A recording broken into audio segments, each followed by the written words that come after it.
Guys, welcome to my YouTube channel GS garden. और आज मैं आपके लिए लाया हूँ क्लास 6 ज्योग्राफी का 6 चैप्टर, क्योंकि 5 चैप्टर हम पहले कर चुके हैं। तो आज हमारा 7वां है। इसमें क्या है, अफ्रीका। अफ्रीका के बारे में पढ़ेंगे आज हम। इसका पहले हम थोड़ा इंट्रोडक्शन पढ़ लेते हैं, फिर आगे और डिटेल से इसमें क्या है बेसिकली। तो थोड़ा इसका फिजिकल पढ़ लेते हैं। इसमें क्या है, एशिया के बाद सबसे बड़ा महाद्वीप है। एशिया के बाद कौन सा है, अफ्रीका। पृथ्वी के संपूर्ण भाग का ये 20% है। बस एक ये पॉइंट हमें याद रखना है। एक ये तो पॉइंट हो गए, ये नहीं रखना है। इसका जनसंख्या घनत्व तो चेंज होता रहता है, कोई मतलब की चीज़ नहीं है। अफ्रीका 18 का महाद्वीप है, जैसा कि हमने पढ़ा था।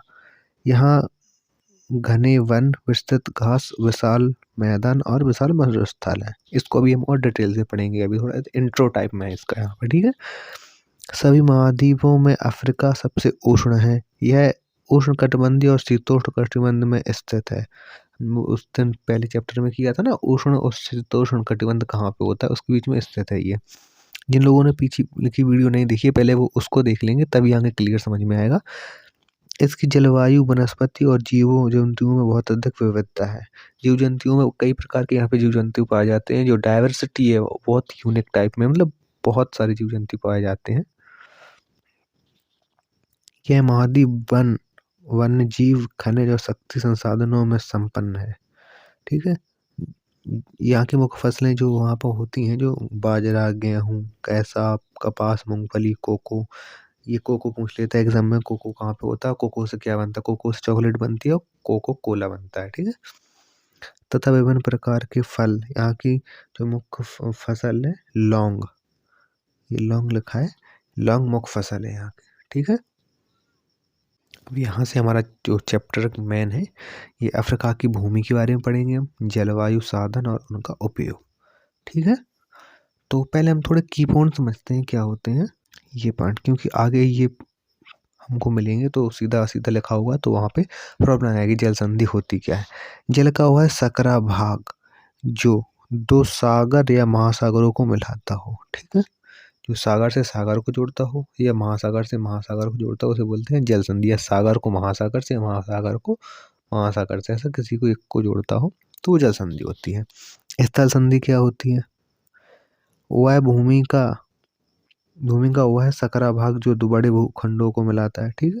जलप्रपात जो नदी के मार्ग में ऊंचाई से पानी एकदम नीचे गिरता है। आगे पढ़ेंगे, जैसे नदी आ रही है, ठीक, यहाँ से पानी एकदम नीचे गिरा, स्थल समतल पे आया तो वो जलप्रपात हो। वन्य प्राणी, पशु पक्षी, अन्य प्रकार ये वही है जो विचरण यानी कि घूमते हैं।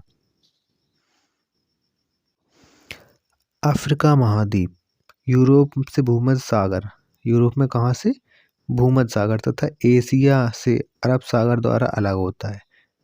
यूरोप में भूमध्य सागर और एशिया में अरब सागर। क्लियर है, ये याद रखना है कैसे अलग होता है। फिर भी यह तीनों स्थानों पर यूरेशिया, यूरोप और एशिया, यूरेशिया क्या है, यूरोप प्लस एशिया, ये अलग अलग है, लेकिन इसे यूरेशिया बोल देते हैं।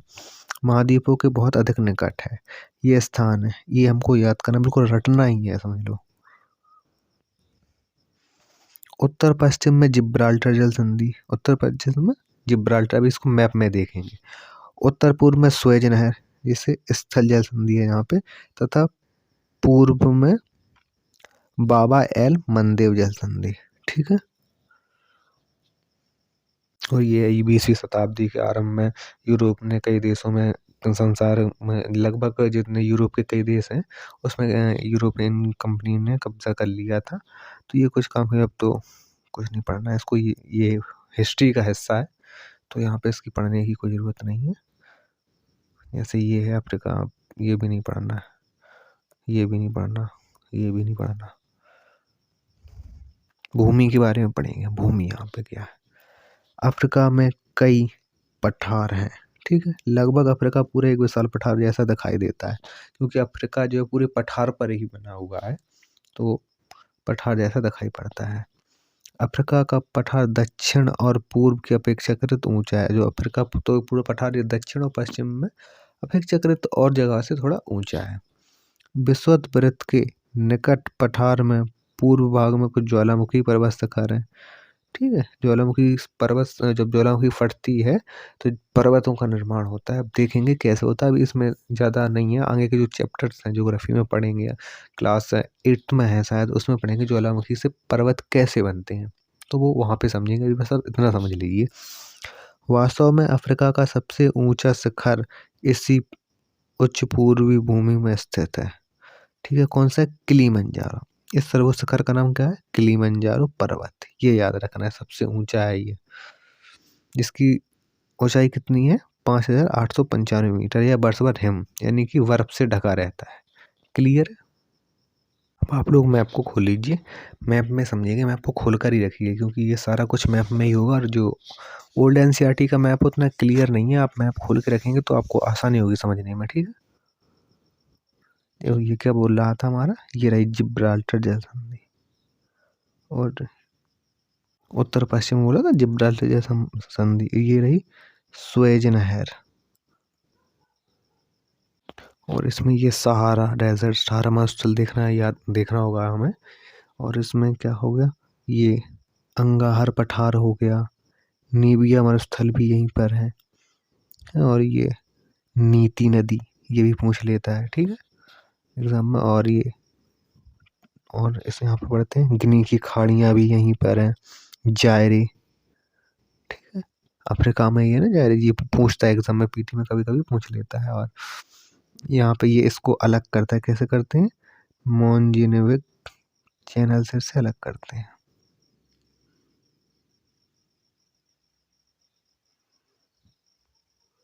जो मोनजाविनिक चैनल है, इसको मेडागास्कर से इसे अलग करता है, कभी कभी एग्जाम में पूछ लेता है, मोनजाविक। ठीक है, तो हमको ये याद रखना पड़ेगा क्योंकि ये सीधा सीधा कभी कई बार पूछा है। ये विक्टोरिया जो है किलिमंजारो, ये रहा हमारा, हमने पीछे पढ़ा था ना अभी। तो ये आप देख लेना, ये विक्टोरिया जलप्रपात भी है यहाँ पे। अब इसको आगे पढ़ेंगे, आप मैप खोल के रख लेना क्योंकि हम बार बार इस पर नहीं आएंगे, तो आप याद कर लेना, क्योंकि जो HD मैप आते हैं मार्केट में उसमें अच्छे से दिया हुआ है, तो उसको भी देख सकते हैं आप लोग। क्लियर है? और ये यहाँ पे ये नीवियन मरुस्थल हो गया। ठीक है, ये रहा नीवियन मरुस्थल, लाल सागर के पास, ये यहाँ से निकला हुआ है। तो बस यही पॉइंट है इसमें याद रखने के लिए। और क्या रहेगा? इथोपियन उच्च भूमि है। ठीक है, इथोपिया की उच्च भूमि है यहाँ पे, जो ऊंचाई है। दक्षिण में ये कालाहारी मरुस्थल है। ठीक है, और यहाँ पे ये सब आपको याद करना होगा। विक्टोरिया प्रपात हमने पढ़ ही लिया। ये जिम्बाब्वे, इसको भी याद रखना। मालावी झील है ये दक्षिण में। ठीक है, और ये डेकेंसबर्ग। क्लियर है? तो आपको ये लोग देख के रखना है, जैसे आप पढ़ो तो एक एक चीज़ इसमें देखते जाना, तो आपको याद करने की जरूरत नहीं पड़ेगा, सारा समझ में आ जाएगा। क्लियर है?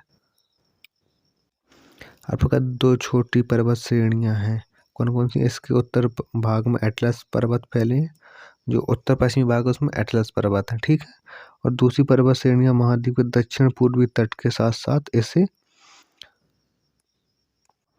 के साथ साथ ही है, इन्हें इसे डेकेंसबर्ग पर्वत कहते हैं। अभी हमने देखे थे मैप में। क्लियर है? जो लास्ट में दक्षिण में यहाँ पर थे। ओके, दरार या भ्रंश पड़ने से बनी लंबी और गहरी घाटियां इनके किनारे दीवार की तरह खड़े और ढाल से बने होते हैं। जो दरार पड़ने से, मान लो ये यहाँ पे जमीन है, ये यहाँ पे दरार पड़ गया तो ये क्या हो गया, जमीन यहाँ पे धंस जाती है। ठीक है, ढाल वाले होते हैं, इनके किनारे जो है सीधे ढाल की तरह होते हैं। क्लियर है? अफ्रीका में ऐसी भूभ्रंश घाटियां एक लंबी श्रृंखला, ऐसी एक लंबी श्रृंखला है क्योंकि यहाँ पे दरारें पड़ती रहती हैं और ये काफ़ी लंबी श्रृंखलाएं बनती चली जाती हैं। यहाँ मालवीय झील के दक्षिण से उत्तर में लाल सागर, हमने देखा था ना वहाँ पे लाल सागर था मालवीय झील के पास, और स्वेज खाड़ी और अकाबा की खाड़ी से होते हुए अमृत सागर में चली जाती है। कहाँ चली जाती है? अकाबा की खाड़ी से होती हुई अमृत सागर से मिल जाती है। अमृत सागर बोलते हैं डेथ सी। यहाँ पर मछलियाँ भी नहीं रहती हैं क्योंकि इतना खारा पानी होता है, तो लोग यहाँ यहाँ पे जीवन सर्वाइव ही नहीं होता, ना मछली ना कोई जीव जंतु। आपने न्यूज़ में देखा होगा या वीडियोस वगैरह में देखा होगा, लोग वहाँ पे जाके न्यूज़ पढ़ते हैं, न्यूज़ पेपर को पढ़ते तैरते हुए दिखाई देगी, उसमें उसका घनत्व डेंसिटी इतनी ज़्यादा होती है कि वहाँ पे कोई वस्तु डूबती नहीं है। क्लियर है? इसलिए इसे महान भूभ्रंश घाटी कहते हैं, ये याद रख लेना आप। इसकी बहुत सी घाटियाँ पानी से भरी हैं, जिन्हें झील कहते हैं। वो पानी से भरे होने के कारण झील कहते हैं। इसकी जो घाटियों में जो पानी भरा है, जैसे दरार पड़ी वहाँ पे जो घाटियाँ बनी उसपे पानी भर गया तो उसे झील कहते हैं। झील काफ़ी लंबी होती हैं। अतः अफ्रीका की उच्च भूमि प्रदेश में अनेकों बड़ी झील हैं। ठीक है, विक्टोरिया झील अफ्रीका की सबसे बड़ी झील है, ये हमको याद करना है। अफ्रीका की झील जो विक्टोरिया है वो सबसे बड़ी झील है अफ्रीका की। नील नदी इस झील से निकलती है। नील नदी इसी झील से निकलती है। ठीक है, नील नदी संसार की सबसे लंबी नदी है। ये हमको एक ये पॉइंट और ये 2 पॉइंट हमको रटना है, बिल्कुल याद करना है। यह विषुववृत्त के निकट के भारी वाले क्षेत्र से निकलकर उत्तर की ओर बहती है।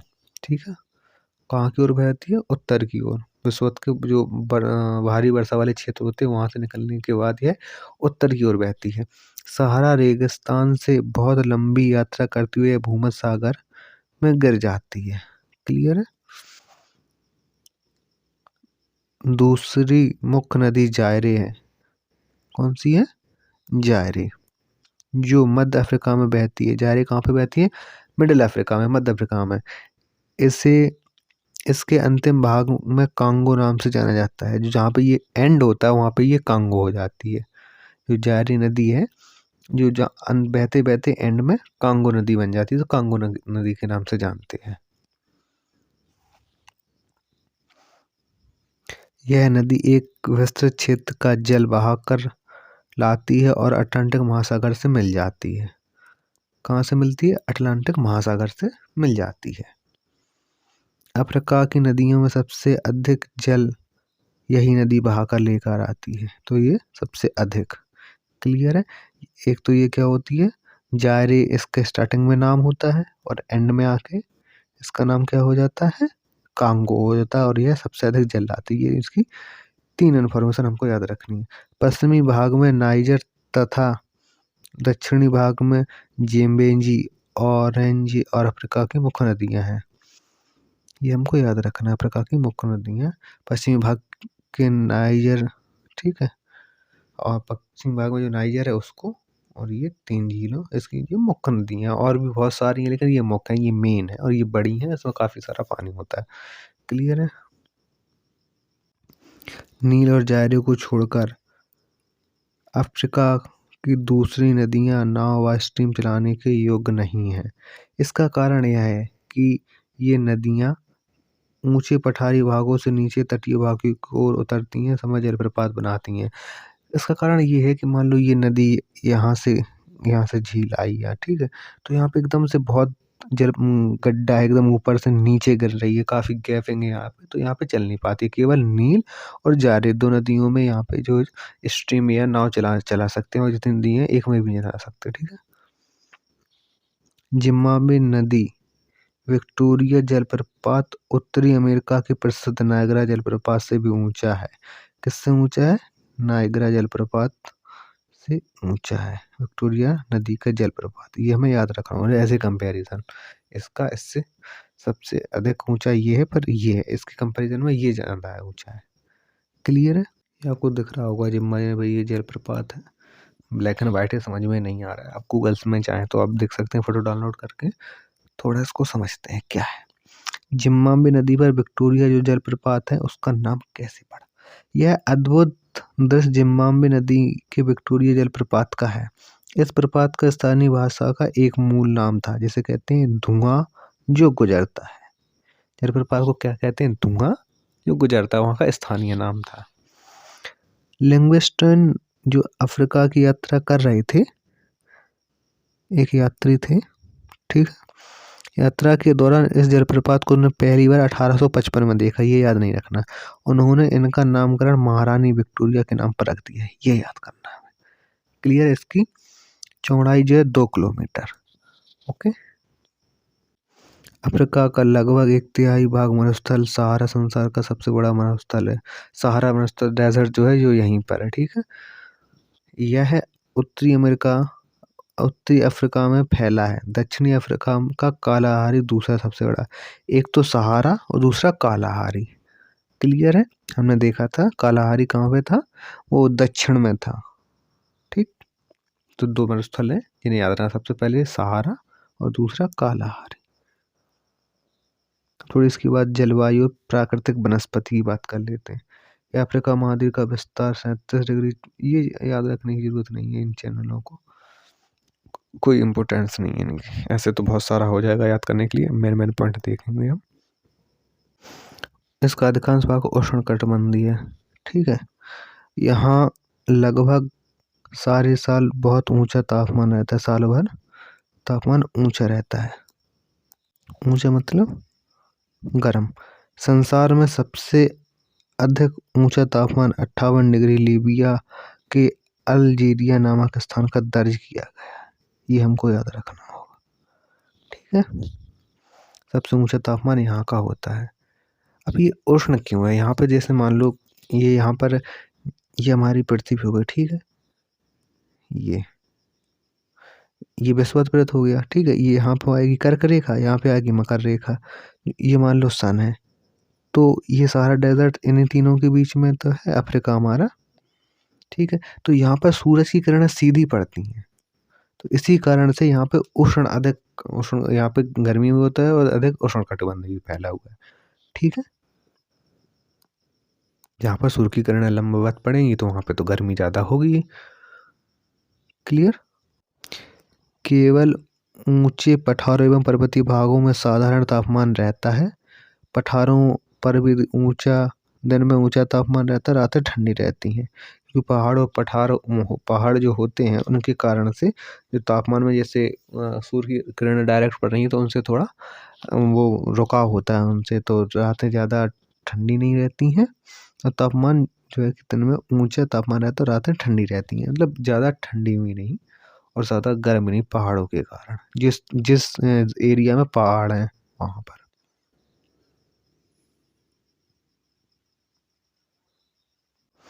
अफ्रीका में वर्षा के वितरण में काफ़ी भिन्नता दिखाई पड़ती है, अतः यहाँ की जलवायु कई भिन्न भिन्न पाए जाते हैं। अब समझते हैं इसमें क्या है। विषुवत के निकट दोनों ओर फैले क्षेत्र को उष्ण आर्द्र व गर्मतर, ठीक है, तर माने ठंडा, आर्द्र जलवायु पाई जाती है। यहाँ प्रतिदिन वर्षा होती है यहाँ, और वर्ष भर केवल उष्ण और आर्द्र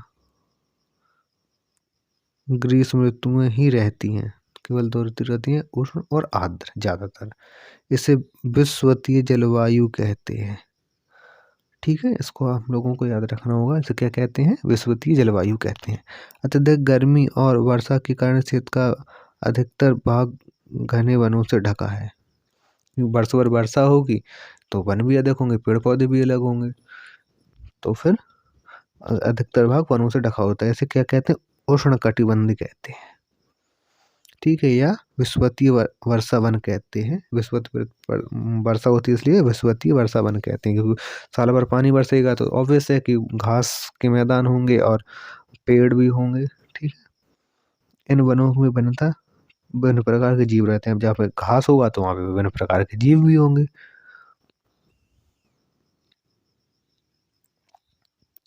वर्षा वनों के उत्तर और दक्षिण में ऐसे प्रदेश हैं जहाँ ग्रीष्म ऋतु कोष्ठ होती है और शीत ऋतु में ज़्यादा ठंड होती है, ठीक है। ग्रीष्म ऋतु बहुत अधिक गर्मी होती है और शीत ऋतु में वो ठंड होती है। इन प्रदेशों में अधिकतर वर्षा ग्रीष्म ऋतु में होती है। यहाँ शुष्क मौसम स्पष्ट दिखाई देता है, यहाँ पे मौसम शुष्क भी होता है, ये स्पष्ट दिखता है, ठीक है। यहाँ वर्षा का कुल औसत उष्णकटिबंधीय वनों से काफी कम है, ठीक है। यहाँ पे वर्षा काफी कम होती है। इस जलवायु को सवाना सूडान तुल्य जलवायु कहते हैं। आपको ये याद रखना, क्या कहते हैं जलवायु को? सवाना। ये एग्जाम में पूछा है, सवाना जलवायु किसे कहते हैं, तो हम लोगों को ये याद रखना है। घुमा देता है एग्जाम ने, या तो सुडाना तुल्य जलवायु पूछ लेगा या सवाना पूछ लेगा, तो हम इसी को बोलते हैं। ठीक है, उष्णकटिबंधीय वर्षा वनों में के कारण यहाँ पे काफी कम रहता है। तो क्लियर है। अफ्रीका महाद्वीप एक बहुत बड़ा भाग इस प्रकार की जलवायु के अंतर्गत आता है। वनस्पति के नाम, वनस्पति के नाम पर केवल यहाँ पर क्या उगती है? घास, और कुछ नहीं होता है। बस वनस्पति के नाम पर घास होती है सबसे ज्यादा। उष्णकटिबंधीय वर्षा वन क्रमशः विरल और कम वृक्षों वाले होते हैं। विरल मतलब एक यहाँ होगा, एक यहाँ होगा, एक यहाँ होगा। विरल मतलब दूर दूर। अंततः उनका स्थान घास भूमि ले लेता है और यहाँ पे घास हो जाएगी और ये विरल होंगे। ठीक है, लंबी और मोटी घास के इस क्षेत्र को सवाना कहते हैं। किसे कहते हैं? लंबी और मोटी घास होगी यहाँ पे, इस क्षेत्र को सवाना कहते हैं। यह प्रदेश घास खाने वाले विभिन्न प्रकार के पशुओं का घर है। यहाँ हिंसक पशु भी रहते हैं। ये घास खाने वाले पशुओं का शिकार करते हैं। हिंसक पशु मतलब बहुत अजीब जानवर, खतरनाक जानवर रहते हैं, और जो जो पशु घास खाते हैं वो उनका शिकार करते हैं। वहाँ पर पशु घास खाने जाएंगे तो वहाँ उन्हें खाते हैं। ठीक है, ये डेजर्ट पढ़े थे हमने, ये यहाँ पे थे, ये था सहारा, और ये यहाँ पे दक्षिण में कालाहारी। ठीक है, तो इसे याद रख लेना। ये यहाँ ये पूरा हुआ, यहाँ से यहाँ तक सहारा, और ये कालाहारी। क्लियर है। सवाना के उत्तर दक्षिण दोनों ओर विस्तृत मरुस्थल पाए जाते हैं। उत्तर मरुस्थल का नाम सहारा तथा दक्षिण का कालाहारी। क्लियर है, हमने देखा था। यहाँ की जलवायु बहुत गर्म और शुष्क होती है। विश्व के सबसे ऊंचे तापमान इन्हीं मरुस्थलों के दर्ज किए गए। यहाँ वर्षा नामात्र की होती है, ना के समान होती। हो गई कभी तो होगी, नहीं तो ऐसा ही होता है। तापमान हमेशा पीक पर रहता है। इस प्रकार की उष्ण अत्यधिक शुष्क जलवायु को मरुस्थलीय कहते हैं, मरुस्थलीय जलवायु कहते हैं। क्लियर। ठीक है, इन मरुस्थलों की प्रकृति वनस्पति के नाम पर यहाँ यंत्र केवल कटीली झाड़ियाँ मिलती हैं। ठीक है, अफ्रीका उत्तरी और दक्षिणी तटीय प्रदेशों में भूमध्य सागरीय जलवायु पाई जाती है। अब देखते हैं भूमध्य सागरीय जलवायु क्या होती है। जैसे मान लो ये यहाँ पे बना लेते हैं। ठीक है, ये यहाँ पे ये हमारी पृथ्वी हो गई, ये हो गई विषुवत वृत्त, और ये हो गई कर्क रेखा वाली लाइन, ये हो गई मकर रेखा वाली लाइन। क्लियर है। अब ये हो गया हमारा सन ये जो यहाँ पे डायरेक्ट परपेंडिकुलर सीधी लंबवत रेखा पड़ेगी, तो यहाँ पे इस क्षेत्र में ज़्यादा हीट होगा, इसमें और इसमें, क्योंकि यहीं पर ज़्यादा, और यहीं पर हमारा ये मरुस्थल है। तो इसमें क्या होगा, यहाँ पर जब, और मान लो, और यहाँ से जापान, और यहाँ पे फिर से बनाते हैं, वहाँ पे दिक्कत हो रही थी। ये मान लो हमारी पृथ्वी हो गई, ये पृथ्वी का भी हमने गोल बना दी, ऐसी है नहीं, चौड़ाई भी ज़्यादा कर दी। ये हमारी विषुवत वृत्त हो गया 0 डिग्री। ठीक है, ये मान लो हमारी कर्क रेखा हो गई, ये मकर रेखा हो गई, ये हमारा सन होगा। ठीक है, यहाँ पर ऐसी किरणें पड़ेंगी। यहाँ से जब व्यापारिक पवनें यहाँ से आएंगी चीन और जापान होते हुए, तो यहाँ पर क्या होगा, जिसे हम बोलते हैं TICZ, मतलब इंटर ट्रॉपिकल कन्वर्जेंस जोन। ये होता है यहाँ पे ऐसे बोलते, हिंदी में बोलेंगे इसको उष्णकटिबंधीय अभिसरण क्षेत्र। तो यहाँ पे आती, तो ये यहाँ से खिसक करके यहाँ पर आ जाता है। तो यहाँ पर आता है, इसे बोलते हैं inter north inter tropical convergence zone. ठीक है, जब ये यहाँ से खिसक कर यहाँ आएंगी तब इसको ये बोलेंगे। क्लियर है। उत्तर उष्णकटिबंधीय नॉर्थ है ना। तो अब यहाँ पे क्या होगा, यहाँ पर जो आने के बाद यहाँ पे जो वायु होगी वो शुष्क हो जाएगी। क्या हो जाएगी? शुष्क। और जब ये प्रेशर यहाँ पर पड़ता है तो ये यहाँ पर भी आ जाती है। यहाँ पर इनका नाम हो जाता है south inter tropical convergence zone. तो इसको SITCZ। क्लियर है। तो यहाँ पर यहाँ पर प्रेशर बढ़ेगा, यहाँ पे जब होंगे तो यहाँ पर प्रेशर घटेगा। क्लियर है। तो इसी कारण यहाँ पे भूमध्य सागर की जलवायु पाई जाती है। मान लो इसका एक एक कारण और भी होता है, जैसे मान लो यहाँ से पछुआ पवनें आई यहाँ पर, ठीक है, तो यहाँ पर वर्षा होगी और यहाँ पे वर्षा होते होते यहाँ पे ये शुष्क हो जाएगी। तो जैसे हमारे भारत में भी होता है, यहाँ पे इसका अनुभव होता है कि ठंड में वर्षा होती है, तो सब इसी के कारण से होता है जब पछुआ पवनें चलती हैं। क्लियर है? यहाँ वर्षा कैसी होती है? शीत ऋतु में होती है और ग्रीष्म ऋतु शुष्क रहती है। इन प्रदेशों की शीत ऋतु ज़्यादा ठंड होती है, ना ग्रीष्म ऋतु ज़्यादा गर्मी होती है, ना ज़्यादा गर्मी होती है ना ठंड ठंड रहती है। टेम्परेचर सेम सम रहता है। अफ्रीका में दक्षिण पूर्व में उच्च भूमि प्रदेशों की जलवायु शीतल है, मतलब ठंडी है। प्राकृतिक साधन उनका उपयोग भी समझ लेते हैं क्या है। प्राकृतिक साधन क्या होता है? जो हमें गॉड देता है, गॉड गिफ्टेड होते हैं, ठीक है। प्राकृतिक संसाधन के नाम जानना होता है, जैसे मिट्टी है, जल है, जंगल है, जमीन है। क्लियर? जीव जंतु है, पेड़ पौधे हैं, ये सब। यहाँ की मिट्टी, मिट्टी के यहाँ कुछ नहीं है खास। मिट्टी में पेड़ पौधे उगाने के लिए, बढ़ाने के लिए जरूरी, सबको पता है। 1 सेंटीमीटर मिट्टी की परत बनने में सैकड़ों साल लग जाते हैं, ये हमको याद रखना होगा। क्लियर? कितना सैकड़ों साल लगते हैं जब 1 सेंटीमीटर परत बनती है, और हम ऐसे ही खोदे जा रहे हैं, उसको नष्ट किए जा रहे हैं, फैक्ट्री लगा रहे हैं। जब ये कैसे बनी होगी और ये आगे चल के बची की, तो फिर क्या होगा? कुछ मिट्टी फसलों की पैदावार के लिए अधिक उपयुक्त होती है। ऐसी उपजाऊ मिट्टी नदी घाटियों मैदानों से मिलती है। जो उपजाऊ मिट्टी होती है नदी घाटियों से मिलती है। कैसे मिलती है? नदियाँ जब पर्वतों से नीचे उतरती हैं तो अपने साथ कई प्रकार के अवसाद लाती हैं, तो वो वहाँ पे अच्छी सॉइल होती है। फिर है कम उपजाऊ मिट्टी को खाद डालकर उपजाऊ बनाया जा सकता है। कुछ मिट्टी फसलों उपयुक्त नहीं होती है, ठीक है, ये काम का नहीं है। अफ्रीका के विशाल महाद्वीप केवल 10% भूमि कृषि योग्य है। ये फैक्ट हमें याद रखना। केवल पूरे अफ्रीका में केवल 10% भूमि जिस पे हम खेती कर सकते हैं। इससे पूर्वी अफ्रीका की ज्वालामुखी के लावे से बनी मिट्टी, ज्वालामुखी का जो लावा होता है वो मिट्टी बहुत इम्पोर्टेंट होती है। वो उसमें बहुत कई प्रकार की फसलें, जैसे गन्ना कपास की फसल बहुत अच्छी होती है, तो उसके लावे से बनी मिट्टी नील घाटी की कम या जलोढ़ मिट्टी तथा सवाना घास के मैदान में कुछ मिट्टी है जो उपजाऊ है, ठीक है। अन्य भागों में जलवायु का धरातल अच्छी मिट्टी नहीं है, निर्माण के लिए अनुपयुक्त नहीं है। फिर भी यह मध्य अफ्रीका एक विशाल भाग वनों से ढका है, जो स्वयं एक महत्वपूर्ण प्राकृतिक संसाधन है। वनों से क्या है, अगर वन ज़्यादा होंगे तो वहाँ से हमें लकड़ी इजी वे में प्राप्त होगी। वो लकड़ी की डिमांड भी काफ़ी अधिक होती है, तो लोग मुख्यतः लकड़ियों का भी काम करते हैं, क्योंकि कृषि पर तो केवल 10% लोग ही आधारित रह सकते हैं। क्लियर है? अब यहाँ पे जल का देखते हैं, जल कैसे मिलता है। यहाँ पे अफ्रीका महाद्वीप का बहुत सा बड़ा भाग सूखा है, लेकिन इसके शेष भागों से पर्याप्त वर्षा होती है। यहाँ ऐसी बहुत सी नदियाँ हैं जो साल भर भारी वर्षा में जल बहाकर ले आती हैं। इस जल का अधिकांश सिंचाई के काम आता है।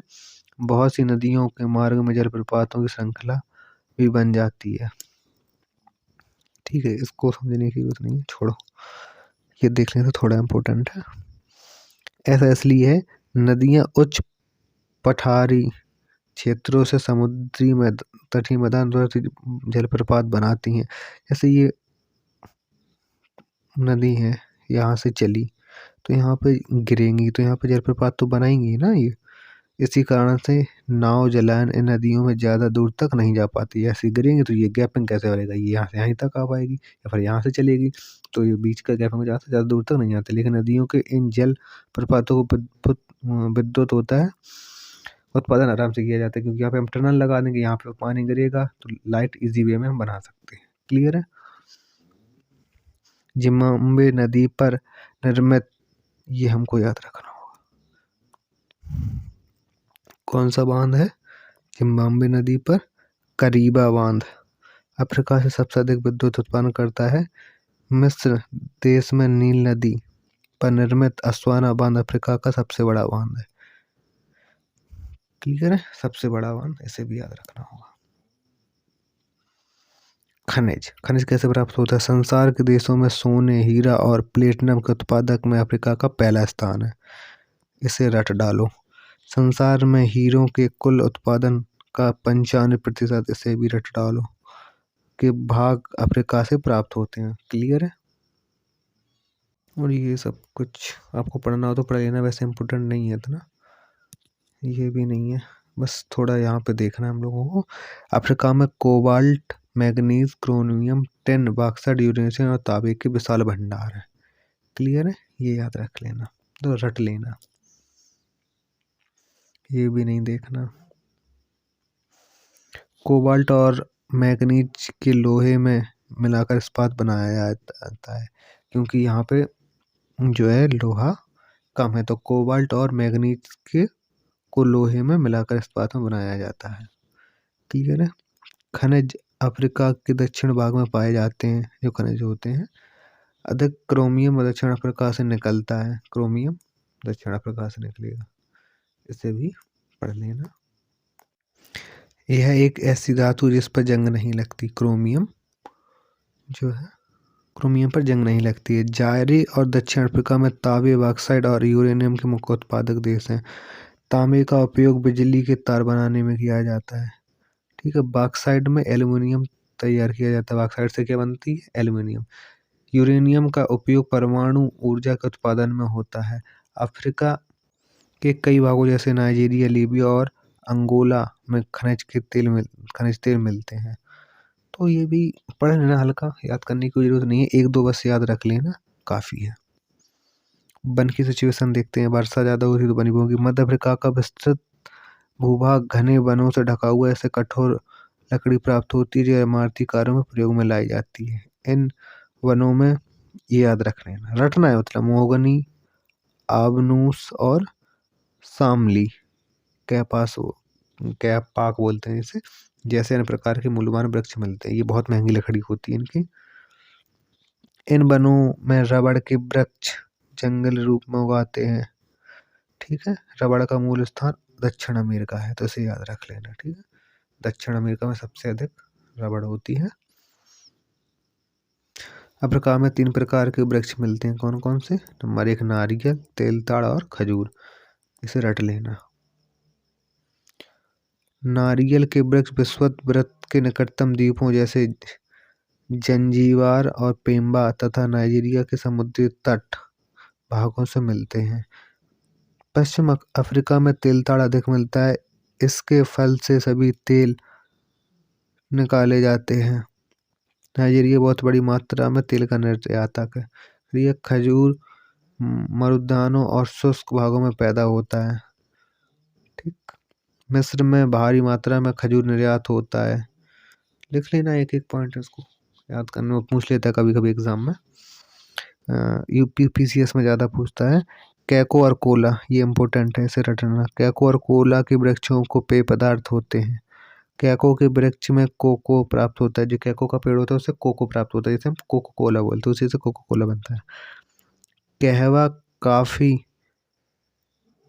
के सामान कॉफी होती है। कॉफी के सामान कोको भी इसी लोकप्रिय पेय है। कॉफी जो कोको वृक्ष होता है उससे कहवा निकलता है, वही कॉफी होती है। मतलब इससे चॉकलेट भी बनती है कोको से। कोको के वृक्ष विषुवतीय निम्न भूमि प्रदेश में बहुत उगते हैं। पश्चिम अफ्रीका के देश जैसे नाइजीरिया और घना कोको का काफी मात्रा में निर्यातक है। ठीक है। घना कोला वृक्ष में फल से कई प्रकार के कोला पेय तैयार किए जाते हैं। कोका के फलों से च्युइंगम बनती है, ये इंपॉर्टेंट है। कोका के जो फल होते हैं उनसे च्युइंगम बनती है। तो ये है अंजूर, ये मुख्य फसलें हैं। जैतून, सेब, नाशपाती सागरीय फसलें। अंजीर और द्वीप नहीं, इनको याद करने की जरूरत नहीं है। जीव जंतु हैं, थोड़ा समय लेते हैं इसमें, कौन से मेन जीव जंतु हैं ये देख लेना। शुतुरमुर्ग पक्षी में शुतुरमुर्ग कालाहारी मरुस्थल में रहता है। शुतुरमुर्ग कहाँ रहता है? कालाहारी मरुस्थल में, तो इसे आप देख लेना।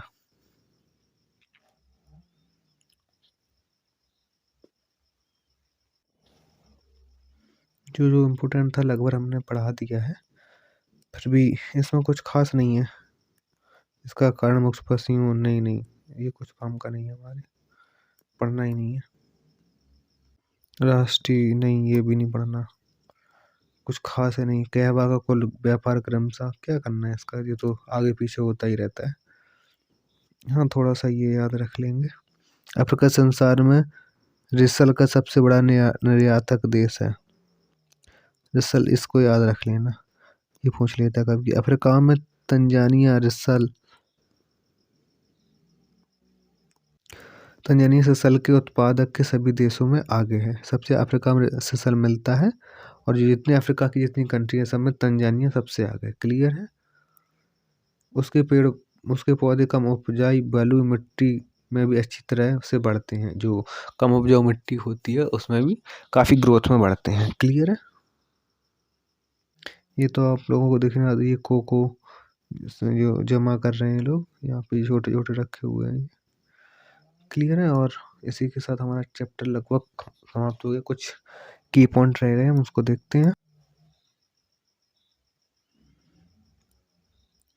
ये सब दिखा रहा है कौन का उत्पादन कहाँ पे होता है, ये सब नहीं, कुछ काम का नहीं है, छोड़ो उसको।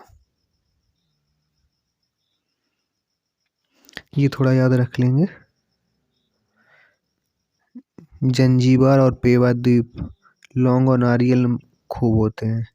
जंजीबार और पेमा द्वीप जो ऐसे हैं, इसमें लौंग और नारियल खूब होते हैं। संसार में लौंग का कुल उत्पादन का लगभग 90% इन द्वीपों से आता है। कौन सा आता है? जंजीबार और पेमा से आता है।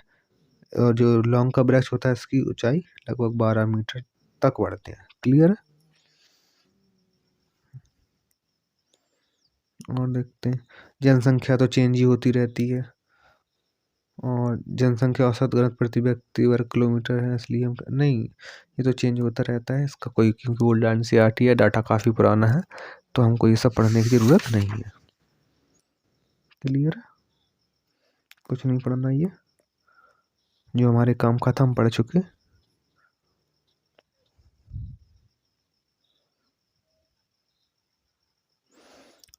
थोड़ा इसको समझ लेंगे। भूभ्रंश घाटी क्या होती है, हमें पता था, जो कटी हुई उससे बनती हैं बीच में दरार आने से। दीवार के समान किनारे वाली लंबी और गहरी घाटियां जो भूपटल पर बड़ी बड़ी दरारों के पड़ने से बनती हैं। ठीक है। बीच में जो मिट्टी है धंस जाती है, दरार पड़ जाती है। उष्णकटिबंधीय वर्षा वन, विषुवत प्रदेश के सघन वन जहाँ गर्मी और वर्षा बहुत अधिक होती है। ठीक। सवाना उन्हें पड़ा था, अफ्रीका और उष्ण घास भूमि जहाँ लंबी मोटी घास उगती है और नुकीली भी, इसमें ऐड कर लेना। जनसंख्या औसत घनत्व प्रति व्यक्ति और ये सब किलोमीटर में कितने में रहता है। ठीक है। और इसी के साथ हमारा ये चैप्टर फिनिश होता है। कल हम मिलेंगे अपने न्यू चैप्टर के साथ। क्लियर है। हमारा कल का चैप्टर रहेगा वन का देश जारी के बारे में पढ़ेंगे, जिसमें वन बहुत अधिक होते हैं। तो थैंक यू सो मच, मिलते हैं अपने कल न्यू वीडियो के साथ। और आप लोगों ने अगर जो पिछली वीडियो नहीं देखे तो उनको देखें, तभी आगे क्लियर होगा। Thank you so much.